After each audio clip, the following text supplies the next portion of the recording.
Strength, and I am Mbuisi Mudukbe Mnyi. Thank you for joining us on another episode in our series on the law of hire purchase.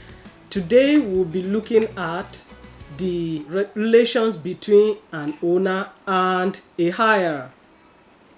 I'll just take a pause and enjoin you to join our community.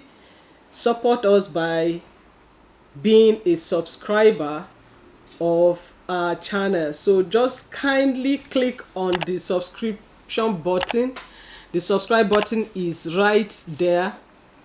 You see it in black and subscribe is written on it essentially in white. So just click on it and you automatically be made a member of our community. We also enjoin you to punch on the like or thumbs up for us if you have enjoyed our videos, and also share to your loved ones or colleagues or anyone you think has need of what we do produce. And you can always give us a feedback in the comment section.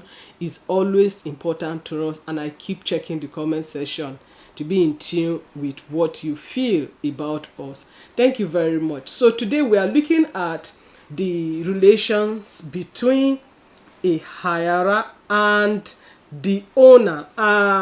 This relationship, that the aspect of the relationship we'll be particularly examining for this episode, is the duties that each of them owes the other in this relationship of hire purchase. The law regulates how a hirer relates to the owner and how the owner relates in turn back to the hirer. So we'll begin by looking at the duties that the owner owes the hirer.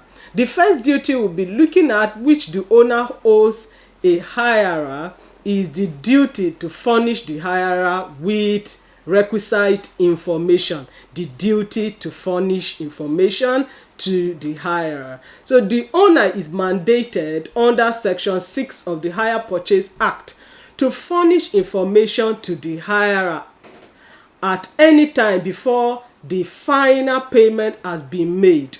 And this information that the owner is obliged or obligated to pass on to the hirer are in respect of a copy of any memorandum or note of the agreement.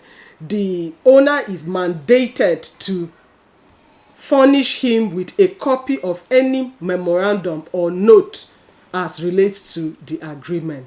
Secondly, the owner is mandated to furnish the hirer a signed statement by himself or such other person or their agent showing the following. This signed statement that the owner is to furnish the hirer must contain the following: the amount paid by or on behalf of the hirer, the total amount of arrears with the amount of each unpaid installment and the date that such an installment will become due, the total sum excluding the arrears remaining for the hirer to pay, with the amount of each future installment and the date on which it is to become payable, are the mode of determining such a date. So the request by the hirer for this information must be in writing. Where the hirer is going to request for this information, that such a request should be in writing.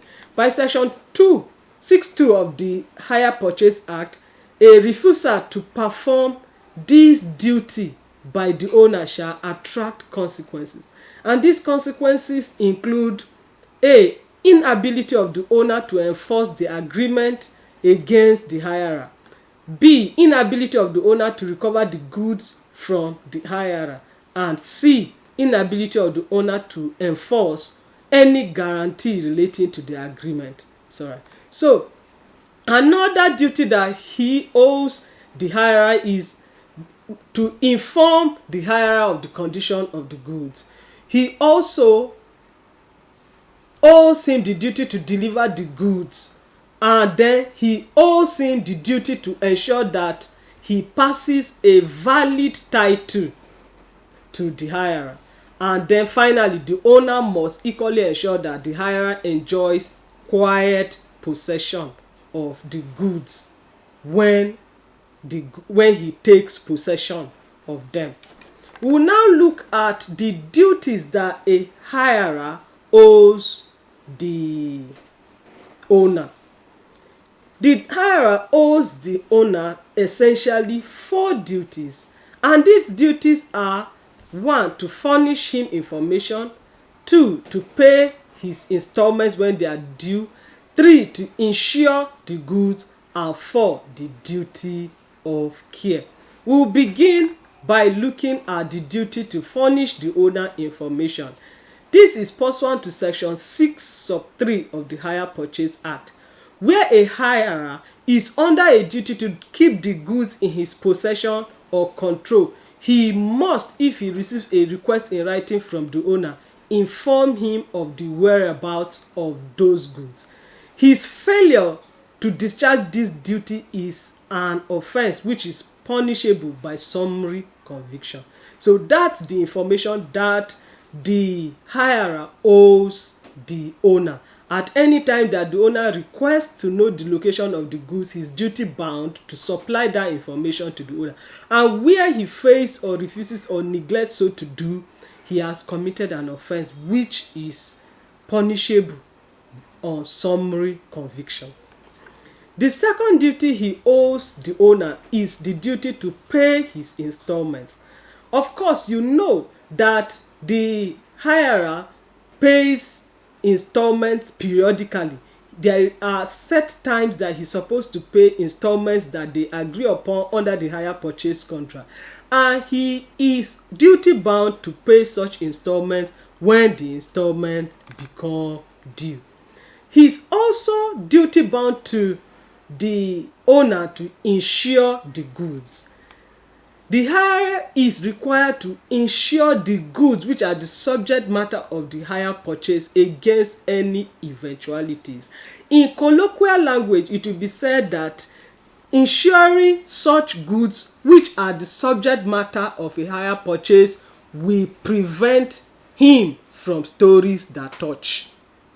For instance, where a car is a subject matter of a hire purchase, or say a motorbike is a subject matter of a hire purchase, and the hirer fails or refuses or neglects to insure such a bike, and a misfortune happens to a bike, then the hirer is going to suffer a great loss. For instance, the location where I am, motorcycles are one of the most common subject matter of hire purchase transaction, and the crime rate is significantly high, especially as regards the snatching or theft of motorbikes, such that when these people go to get a bike, a motorcycle on hire purchase, they most often than not use this motorcycle as a means of commercial transportation. Hoodlums who hope to steal motorbikes do not normally wait for persons to park them all the times before they go to steal them. Sometimes they take these motorcyclists, these commercial motorcyclists that are popularly called Okada in my climb. So when they take this Okada, they will direct the Okada man to take them on a route that is significantly silent, quiet, and lonely.